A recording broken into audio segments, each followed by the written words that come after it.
Welcome to The Explainer. All right, today we're going to unpack a really fascinating new idea, one that totally challenges a story we've been telling ourselves for thousands of years. You know the one, the story of us versus nature. So to get our heads around this, we actually have to go way, way back. The philosopher Alfred North Whitehead had this great line. He said that pretty much all of Western philosophy is just a series of footnotes to Plato. And it's right there with Plato that this whole story of us versus nature really gets going. Right, so this long history, it ended up creating this powerful and frankly pretty problematic dividing line. And this idea, it's so deep in our culture, we don't even see it most of the time. It's just there. We've basically been taught to see the world like it's on a split screen, right? On one side, you've got all the stuff we call human, mind, culture, reason. And then on the other side, everything else. The body, nature, emotions, the animal kingdom.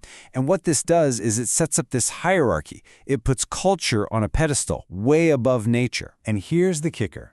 This idea, this human exceptionalism, it gives us permission to act like we're separate from the environment, like we're above it all. It's a worldview that, as this new research argues, has really put us on a pretty destructive path. But here's the big question. What if that whole story we've been telling ourselves is just wrong? Okay, so how in the world do you even begin to fix a story that's thousands of years old? Well, a global group of researchers thinks the answer starts with a new word. Just one word, but one that's designed to completely challenge that old story and, maybe start to heal that divide. And that word is childhood nature. Now look closely. It's one word. It's not childhood and nature, like they're two different things we can link up if we feel like it. No.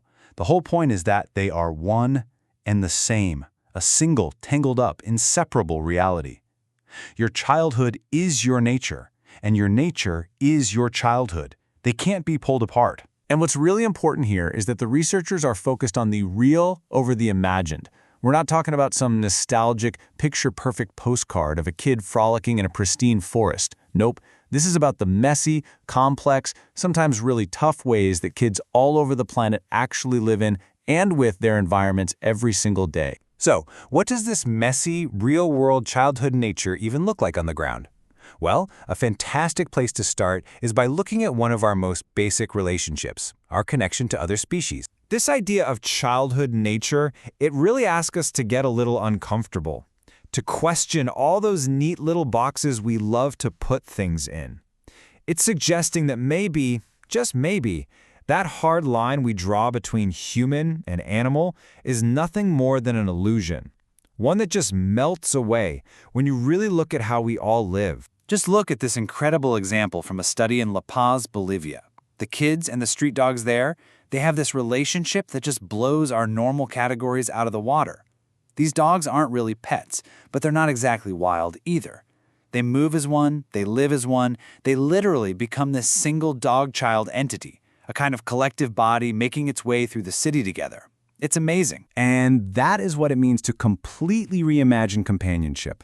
The moment you blur that line between human and animal, you stop seeing us as so special and exceptional. Instead, you start to see the incredibly tangled up lives we're already sharing. It just completely turns the idea of what it means to be with another being on its head. This whole idea of being tangled up together, it also completely reshapes how we think about our own development, how we grow up.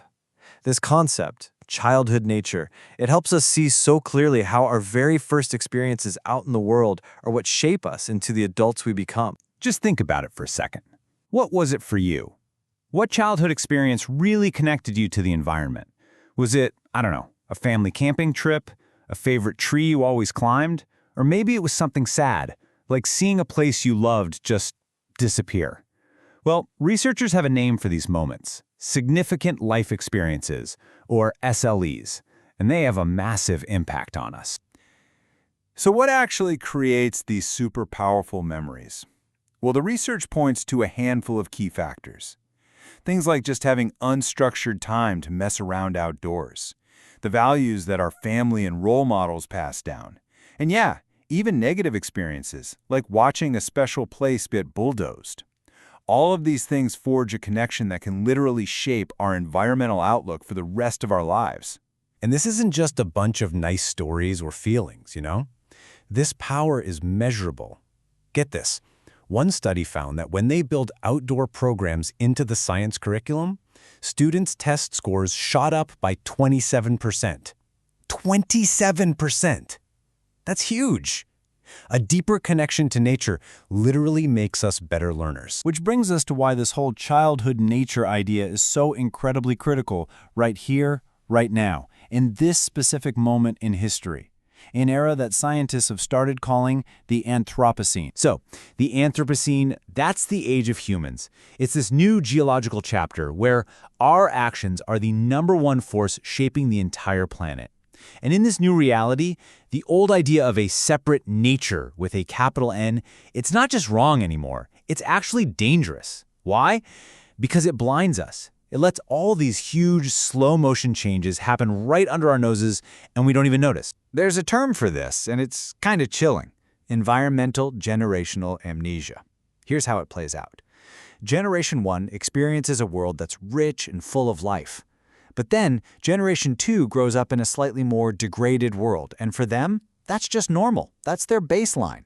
Then comes Generation 3 into an even more degraded world, and they accept that as normal, completely unaware of what their grandparents even knew. See how that works? It's a cycle that just erases our memory of what's been lost. So we kind of end up right back where we started, but now with a totally new perspective. Childhood nature isn't just some dusty academic theory. It's a full-on reframing of our place in the world. It takes a sledgehammer to that illusion of separation, and it forces us to face a much deeper, more profound question. If we really are tangled up with the world, if we are nature, then what does that make our responsibility? To it, and well, to ourselves.